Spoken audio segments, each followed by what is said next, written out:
Из всех видов спорта мне очень близок футбол. Я пристально слежу за событиями в мире футбола и не могу не подчеркнуть ту поддержку со стороны ФИФА, которую она оказывает.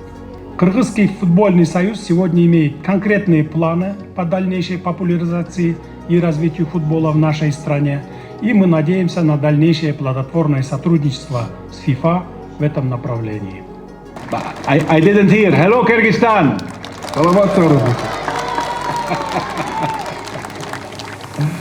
Today, dear friends, is a day of joy and a day of happiness. Today is the day of the future. Today is the day of all the children and all the people of Kyrgyzstan. Today is the day where we write a new important page of the history of the football in this beautiful country.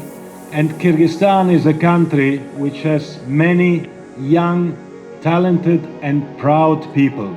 And dear President, we are here to make Kyrgyzstan shine all over the world.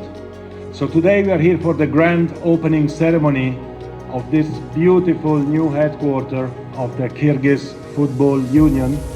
And I'm looking forward to come back, dear President, to Kyrgyzstan to inaugurate many new projects for football academies, as we were saying, but also, dear President, dear friends, a beautiful new symbolic football stadium, a national stadium, which will make this country proud. So long life to Kyrgyzstan, long life to football. Yaşasın Kırgızstan, yaşasın futbol. Çok rahmat. Thank you.